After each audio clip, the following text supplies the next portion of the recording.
Hey everyone, coming up on the table today is Zuul. Zuul is a mashup of Amazon parts, budget parts, I'll just call them budget parts, some custom made parts, and a lot of fun. I haven't seen many people or reviews talking about the Injora 10 scale chassis. It is the INC-10F. It's the forward motor mount Injora chassis. It's usually found for around $100. Um, let's go through it. It's been a really good chassis. I have a couple of things that I worked around that made it better to my liking. Hopefully it is some good information for you. Um, let's go through this thing.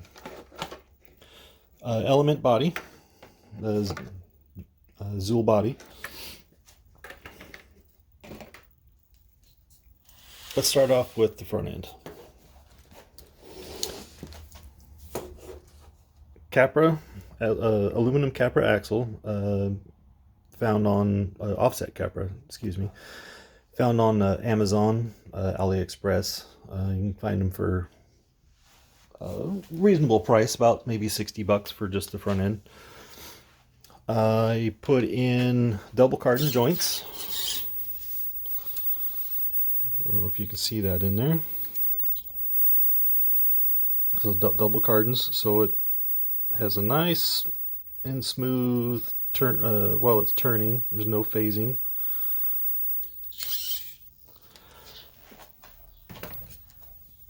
I custom made down in here a panhard mount for these, because for whatever reason I like to make things hard on myself, and I wanted CMS on Capra axles. And so I made this mount out of 1/8 inch aluminum and did a little bit of trials and tribulations, figured out where it needed to go, and got my mount made up, and then still used the factory panhard location on the chassis that came with the chassis. There's nothing specially done with the axles besides the double cardans. Amazon blue case, 45 kg. The front body mount, I wanted to use the factory holes in the element body, so I made myself a little plate out of some Kydex. And if you look in here, these are servo brackets. They came from a kit from something somewhere, but these were servo brackets for something. So I just made myself a little shelf, and I made a little stand in here to hold the front side. So this is really rigid. One of my things that I didn't like about the chassis, or the kit I should say, was the spur gear.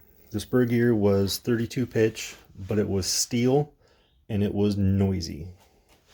So I took it upon myself to install a belt drive. I had to redo the holes in there to get the proper bolt pattern, because they didn't use a standard bolt pattern for the spur gear. So I couldn't use anything else but their spur gear, so I custom made something. But listen how quiet that is. And I love it. Just a tiny little clack of a drive shaft somewhere.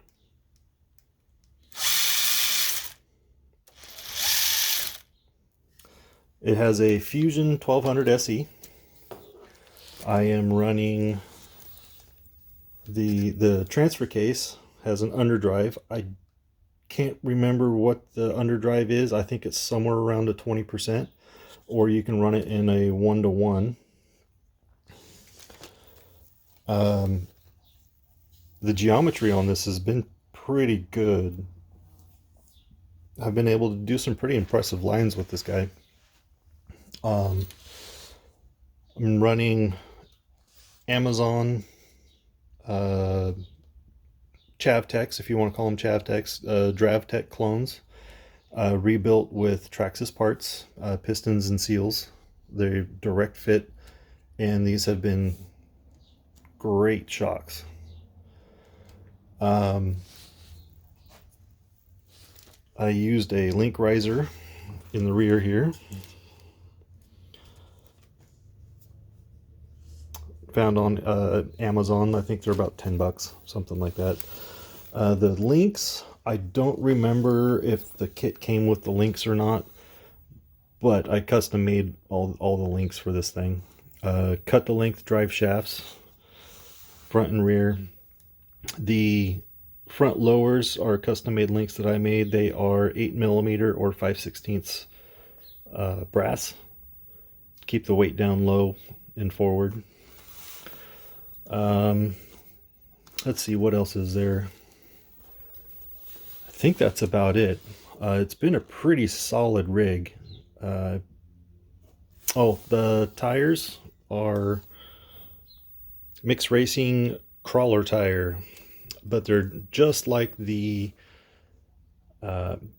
J Concepts Tusks. They can be, a lot of people refer to them as Fusks, and these things are actually impressive for a set of tires for 25 bucks. These are pretty impressive. Inside the tires are Team Revolt inserts. They're a dual stage 3D printed insert, and they are fantastic. If you ever need inserts, I would definitely reach out to Team Revolt. He's got a YouTube page. He's on Instagram, and he's got a few other places. And I'm sure you can find him on 3D printed online sources. If you have any questions, comments, let me know what you think. Have a good day.